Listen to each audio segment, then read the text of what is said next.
I bet you're aware of just how critical routing is in modern day network infrastructures, but how does routing really function?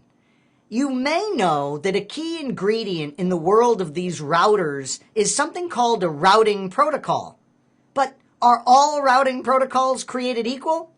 If they're not, why aren't all of these routing protocols created equal? How are some so much better than others? And for the ones that are considered inferior, what's the issue with these particular routing protocols? In this live lesson, we're going to look in great depth at routing and the routing protocols that these particular devices rely upon. As always, you'll be looking over my shoulder as we bring this content to life with live demonstrations on typical router equipment of both the routing processes and their protocols. Please join me in this live lesson on routing and routing protocols. Welcome, everyone. Anthony Sequeira here with StormwindLive.com, and this is our Network Plus Video Mentor Series, and I am absolutely thrilled that you're joining us for this particular session. It is so critically important. It's on routing and routing protocols. We know routers are an absolute key ingredient in our network infrastructure. Let's elaborate more on this concept of routing, and for these routers, what dynamic routing protocols that they can run in order to accomplish their job in the most efficient manner possible. First up, realize that routers are going to have to do two main jobs. We tend to think of them as just obsessed with forwarding packets. Yeah, we think, all right, well, the job of the router is clearly to just ensure that our packets get to the particular destination that they need to get to. Well, sure, that's important, but just as important is the fact that they also need to determine how to get to that destination. And if we have a situation where there are multiple ways to get to a particular destination, the routers have to be able to choose what is the best path to take. Not as if that wasn't difficult enough for our friends, the routers, they have to constantly maintain all of this information. They have to constantly figure out the right path and the best path and forward packets as things change in our network infrastructure. So boy, we have a whole new respect now for these routing devices. Routers use a routing table in order to store all this information. You might ask, how does the information get in that routing table? Well, routers are smart. If they're directly connected to a particular network, they'll make note of that network and they'll install it in their table. If you, as an administrator, want to go in and educate them about a particular route, you can. That is very easy to do with what we call a static route. We go to the router and we say, okay, Mr. Router, Mr. R2, to get to, let's say 23.23.23.0 with a 24-bit mask, go ahead and use your fast Ethernet 0/0 interface. Oops. You better specify an interface that actually exists on your device. There we go. We're using gigabit Ethernet here and not fast Ethernet. So there you can see we are educating the device how to get to a particular destination with what we call a static route. But imagine the work on us if all of the router's information had to be statically placed there. That would be rough, especially with a topology that is changing frequently. So you notice we have this concept of the dynamic routing, where we use a routing protocol between the two devices or many devices so that they can share their route information. Here in our graphic, we have just two routers, but obviously in actual practice, we're going to have a whole bunch of routers, typically. And finally, we can educate the router with what's called a default route. We can go in and we can say, look, in order to get anywhere, so we do all zeros for the address in the mask, send it out gigabit 0/0. This is very powerful. It's what we call a static default route.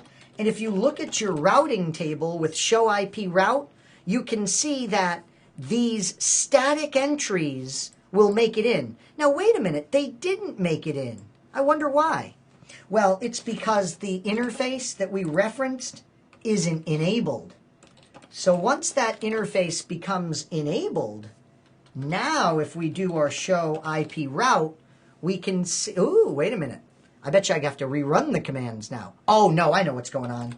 Not only is it good enough that we enable the interface, but we better put IP on it in the form of an IP address. So I'll just quickly put in some IP here. And then I think we'll see those static routes that we created get injected, show IP route, get injected into the routing table. And there they are. Notice the static route we created, pointing to the gigabit 0/0 Ethernet interface. And here we go. Here's the static route that we created. And notice this sets a gateway of last resort. So now we have a default gateway that we point to for how we would get to any destination. Notice the gotchas in this particular demonstration. That was pretty interesting.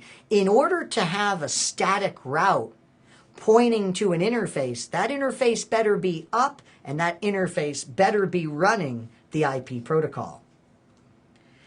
Now, when we have a routing protocol, a dynamic routing protocol, it is going to utilize what we call a metric in order to figure out what's the best way to get somewhere.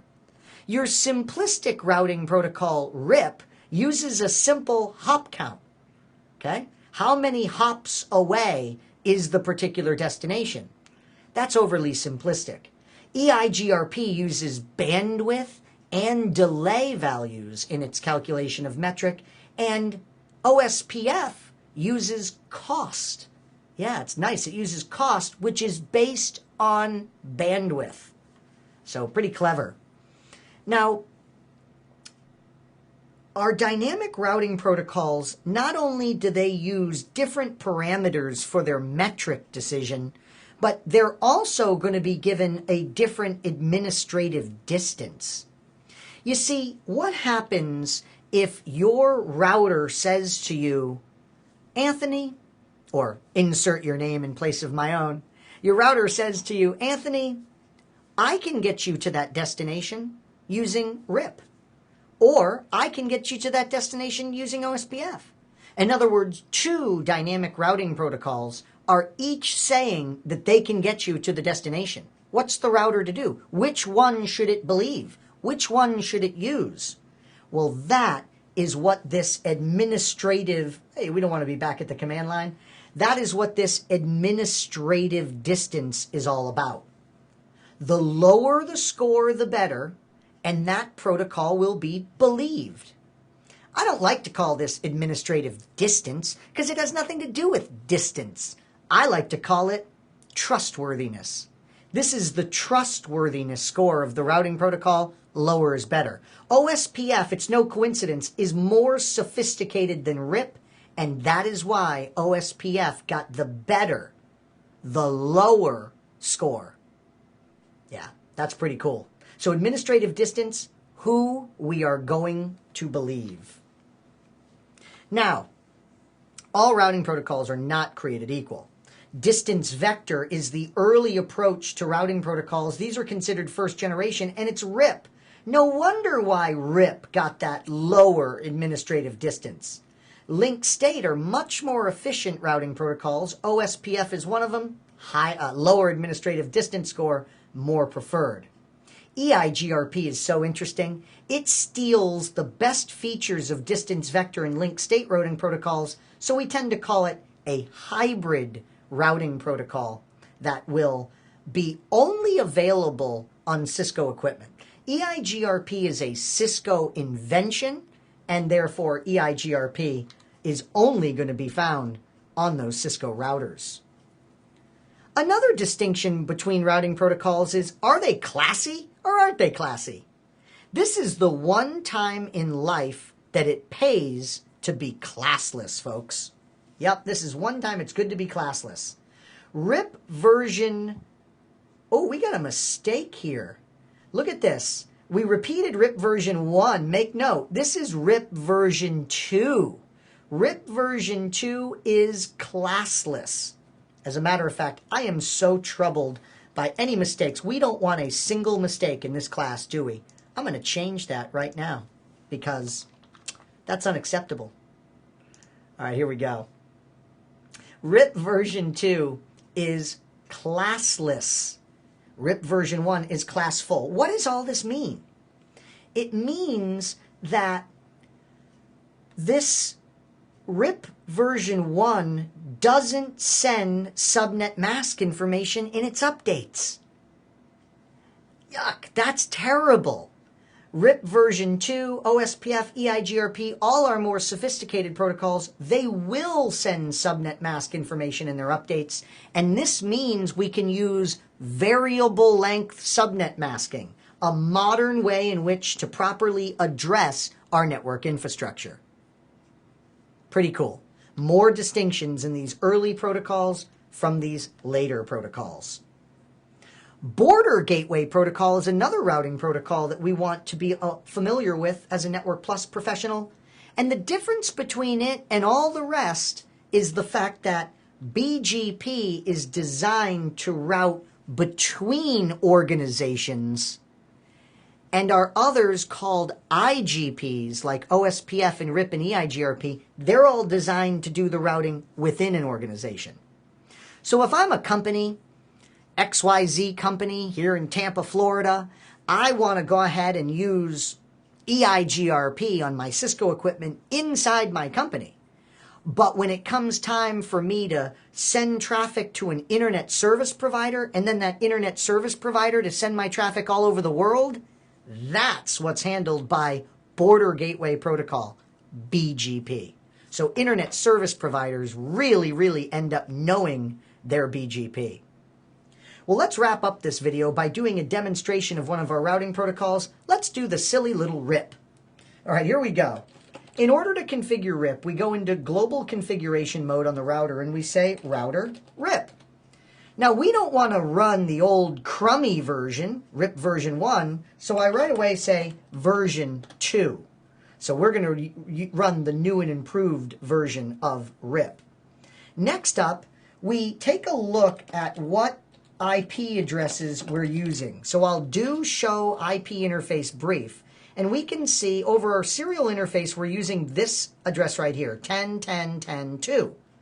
So we do a network command and we reference the major class of network that we are using, network 10.0.0.0. That'll now turn RIP on for this particular interface. We end and we save our configuration. Next up, we go over to the neighboring device. This is going to be router 4. We go in, this is simple, router RIP, version 2, network 10.0.0.0. We end our configuration. Now, it would be nice to actually advertise something over to router 2. So let's go in and create a loopback interface, a little magic interface that we can just magically create on the device for testing purposes. And let's do IP address 44.44.44.0. No, I'm sorry, 44. Okay, and now we'll go back into RIP. And we'll say network 44.0.0.0. We do the major classful network there. And now we can see if RIP is working. Is RIP sharing network information between the two devices? We do show IP route, and we look for the RIP route that we learned from R4, and there it is. Look at that, folks. We have learned of that 44 network. It has come over from R4 utilizing the RIP protocol. If that's not proof enough for you, we can do what's called a debug command. Debug IP RIP, and we can see the RIP updates flowing into our router and leaving our router in real time. Here we're not sending anything because we have nothing to send. But watch this. Any second now, I bet you we'll receive that 44 prefix one hop away from the R4 device. And you can sit and watch this if you're really bored. RIP is what we call a very chatty protocol. Even if there's no change at all in our network topology, it'll just continue to update and update and update and update. So it's a very chatty protocol. Well, speaking of chatty, we have taken a look at routing and routing protocols in this video, and we thank you so much for joining.